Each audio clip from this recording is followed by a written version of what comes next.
There is a stirring in the human spirit that cannot be silenced by time or distance. When a relationship ends, especially abruptly, something deep within us remains unsettled. This is not just emotion. It is a cry from the soul for understanding, for meaning, for closure. And for many men who leave a relationship, that cry only grows louder with silence. A man may walk away convinced that he is finished, that the chapter is closed. He may believe that putting distance between you and him will erase the weight he carries.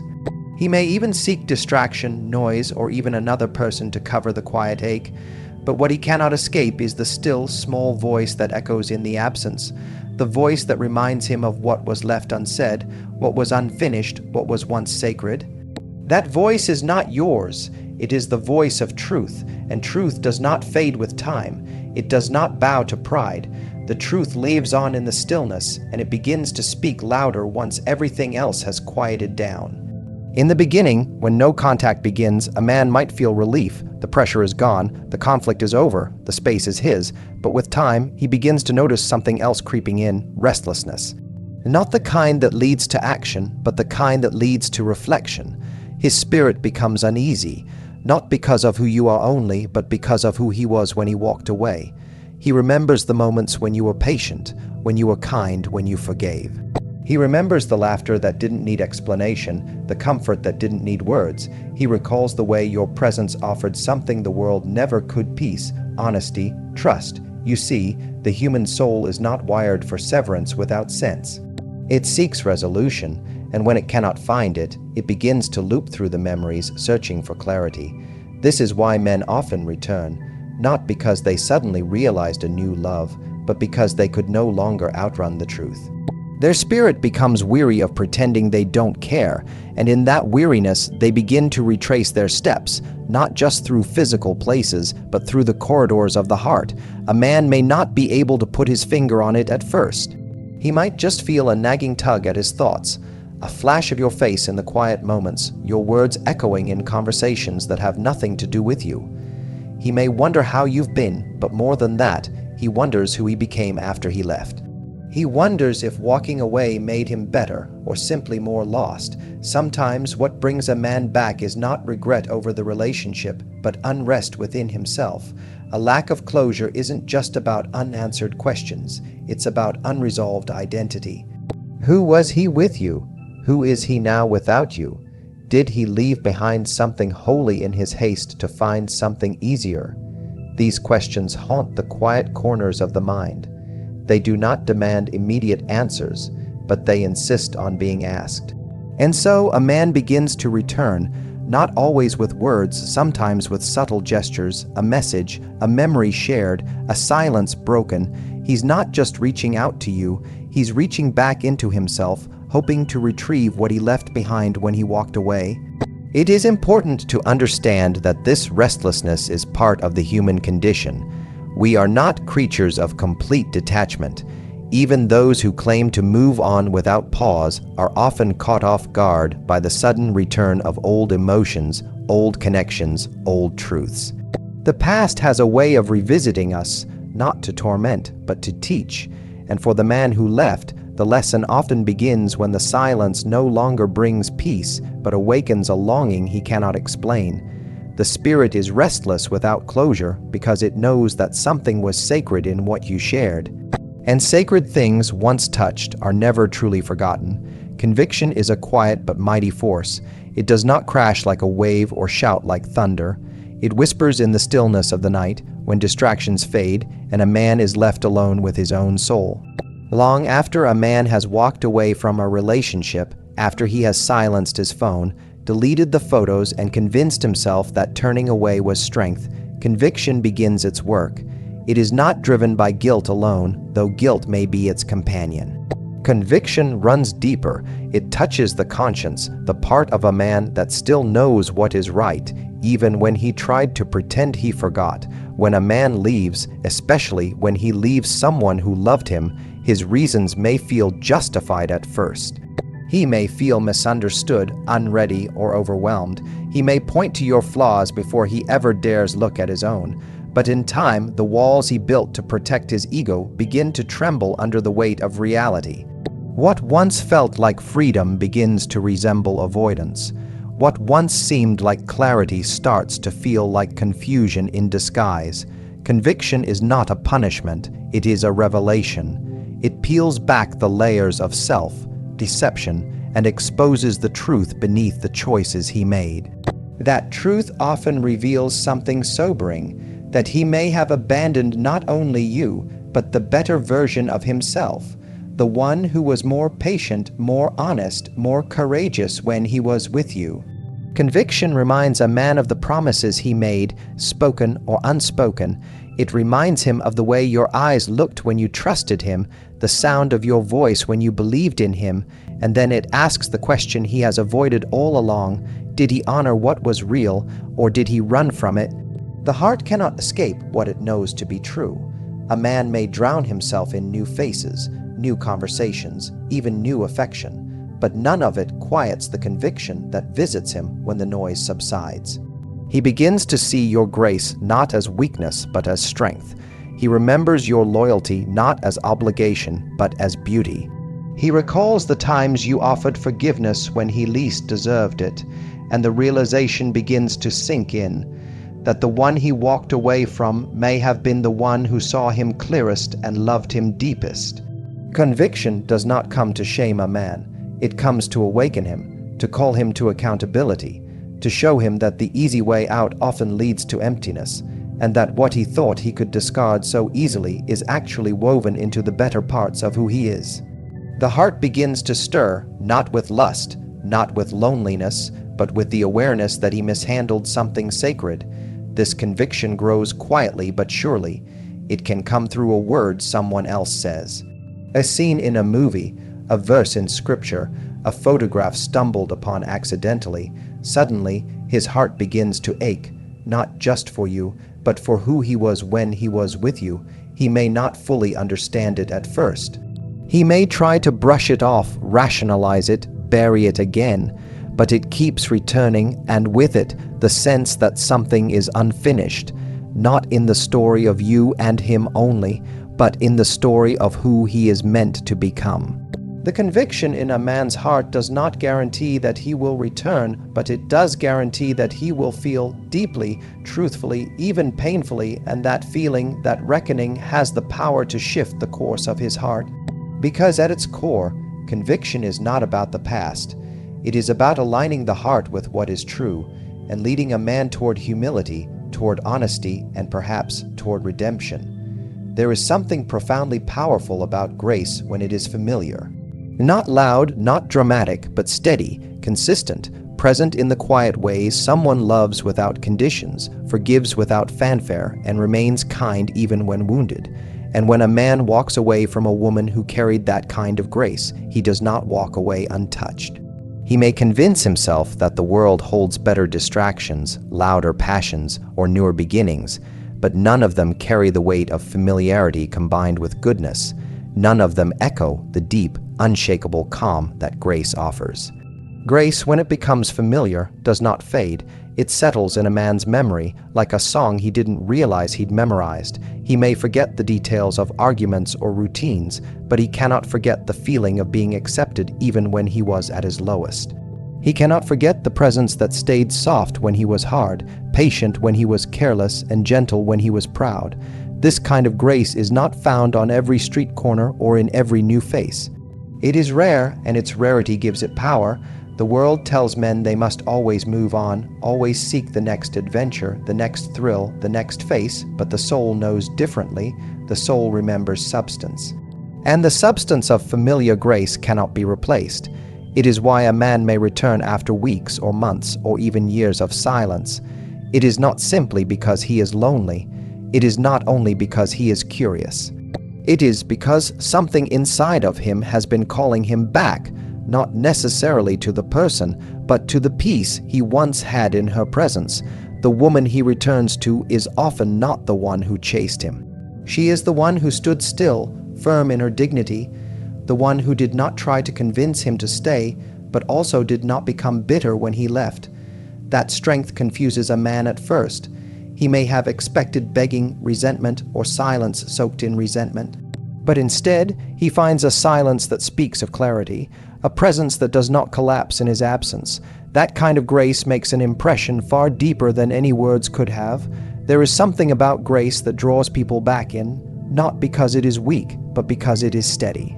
In a world where emotions are easily weaponized, where affection is transactional and forgiveness is rare, a woman who offers grace without making herself small becomes unforgettable. A man may have walked away believing she would fade like others before her.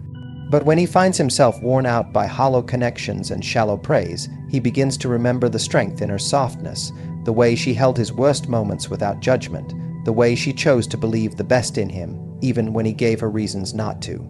Grace like that doesn't beg, it doesn't chase, it doesn't manipulate, it simply waits, quiet, unwavering, rooted in truth. And over time, the memory of that grace begins to haunt a man, not like a ghost that accuses, but like a light that reminds.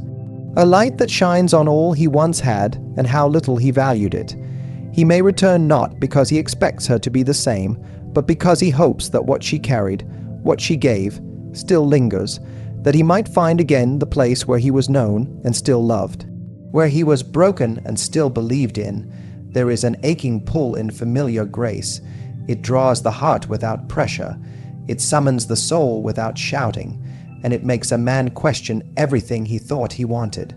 He may try to explain it logically, but it isn't logic that pulls him back, it's memory, it's spirit. It's the unmistakable realization that in all his wandering, he has not found anything that felt as safe, as true, or as undeservedly kind. Distance is not always a sign of the end. Sometimes it is the classroom where God chooses to do his deepest work. When a man walks away, when silence replaces conversation and absence fills the space once occupied by laughter and presence, it can feel like abandonment. It can feel like punishment, but often what feels like loss is actually a lesson. God allows distance not to destroy, but to reveal, to uncover what cannot be seen in the noise of constant closeness. We don't often understand it in the moment. We cry out for answers, beg for clarity, ask why someone who once held our hand could now walk past us, as if they never knew our name. But God sees the heart. He sees both yours and his, and when he permits distance, it is because there is something he is trying to show, something he is trying to build that could not be formed if things stayed the same. When a man leaves, it often forces both people to face themselves in a way they never did before. In the quiet of separation, there is no one left to blame, no one to lean on. The mask begins to slip, and a man is confronted with who he truly is when he is no longer being carried by another's love. That space, that uncomfortable silence, becomes holy ground if we let it, because it is there, in the solitude, that God begins to teach. He teaches through conviction, through memory, through the ache of what was taken for granted. A man begins to feel the weight of what he lost, not just the person, but the presence, the steady love, the gentle patience, the forgiveness that flowed without demand, and as that realization begins to grow, so does the understanding that he was not ready to receive what he had. God uses the distance to uncover immaturity, selfishness, and the kind of pride that keeps a man from admitting when he was wrong. He may have left thinking he needed space to find freedom, but in the distance, he begins to find truth instead. For the woman left behind, the lesson is just as deep. The silence tests her faith, her identity, her understanding of love. She is called to stand not in bitterness, but in trust. Trust that even in the pain of separation, God is near. That even when her prayers go unanswered, her tears do not go unnoticed. And in that trusting, her strength is forged, her clarity sharpens. She begins to realize that her worth was never tied to who stayed, but to the one who never leaves. In the hands of God, distance becomes refinement. It strips away illusions, it reveals motives, it tests the heart not to shame it, but to shape it. And if the man begins to hear God in that space, truly hear him, then he starts to change. Not with borrowed words or temporary guilt, but with real repentance, real humility. He begins to see that what he walked away from was not just a woman. It was a gift, a grace, a reflection of God's mercy that he misunderstood until it was gone. And in that understanding, a different kind of longing is born, not just to return, but to return changed, not to reclaim what was lost, but to become worthy of it. That is what God does with distance. He teaches, he reveals, he prepares. He shows a man what he could not see when he was too close, too proud, or too distracted. And sometimes the only way for the heart to truly hear is for everything else to go silent. God does not waste separation. He uses it to heal what closeness often hides. He breaks down false strength so he can rebuild real character. And when the lesson has been learned, if it has been learned, what returns is not just a man who missed you, but a man who met God in the quiet and was changed because of it. When a man returns after time away, after silence and distance, it is tempting to believe that his return is proof of love. It stirs the heart to think he missed you, that something in him recognized your worth and came back to reclaim what he lost. But the return is not always what it seems. It is not always romance. Sometimes it is a test not only of his intentions, but of your discernment. Because what brings a man back is not always the same thing that will make him stay. True intentions do not live in words alone. They live in consistency, in humility, in changed behavior. A man may come back speaking of regret, but regret is not the same as repentance. Regret is a feeling. Repentance is a turning away from what once broke trust. And when he comes back, the question must not be only, does he love me, but also, has he changed? The heart that hopes must be balanced by a mind that sees clearly. The warmth of familiarity must not silence the warning bells of discernment, because some men return for comfort, not commitment. Some return for convenience, not correction. And some come back not to rebuild, but to repeat the very cycle that caused the pain in the first place. It is in this moment that God calls you to watch closely, to see not just the man who stands before you, but the path he has walked. Has he done the work of transformation, or has he merely grown tired of being alone? Has he acknowledged the hurt he caused, or is he only eager to resume the benefits of your love without the responsibility it requires? These are not questions of suspicion. They are questions of wisdom. Because love without truth is not love, and forgiveness without boundaries is not healing. When a man returns, it reveals what he values. Does he value you because you are familiar, or because he finally understands who you are? Does he seek to restore what was broken, or simply to regain what made him feel good? The truth is, many men do not fully recognize the weight of their actions until they feel the absence of grace. But not every man who feels the absence is ready to honor the presence again. And this is where your strength must rise. You are not being asked to be cold.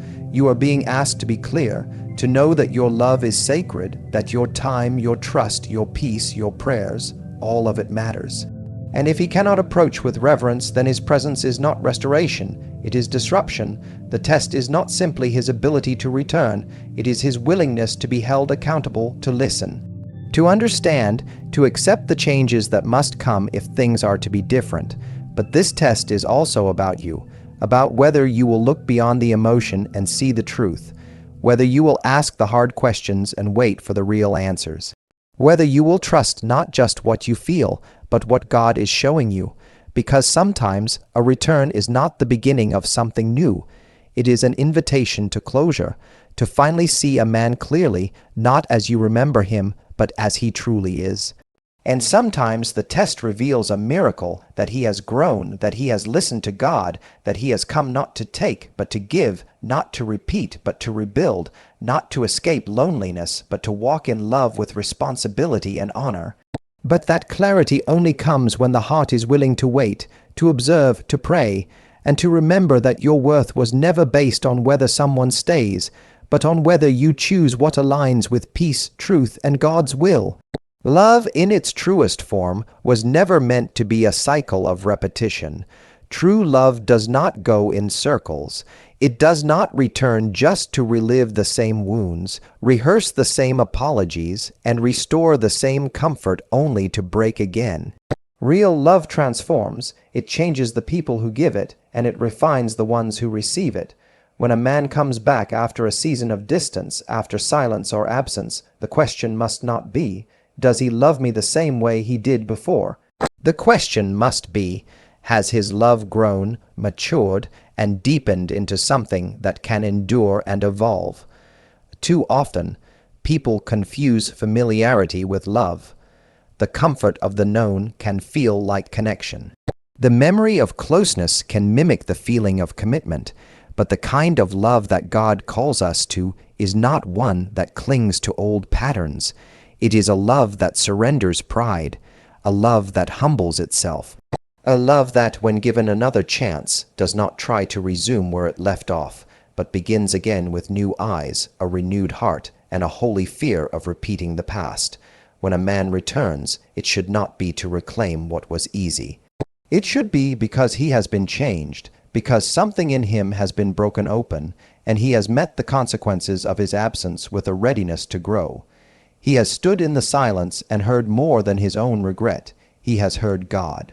And in that hearing, he has allowed his character to be shaped. That kind of transformation does not lead a man back just to soothe his loneliness. It leads him back to love better, to serve deeper, to honor what he once took for granted. Love that transforms does not say, let's pick up where we left off. It says, let's build something new, rooted in truth this time. It does not rush past the pain or the distance or the failure. It pauses. It reflects, it repents, and then it shows up, not just with flowers or gestures, but with consistency, accountability, and clarity.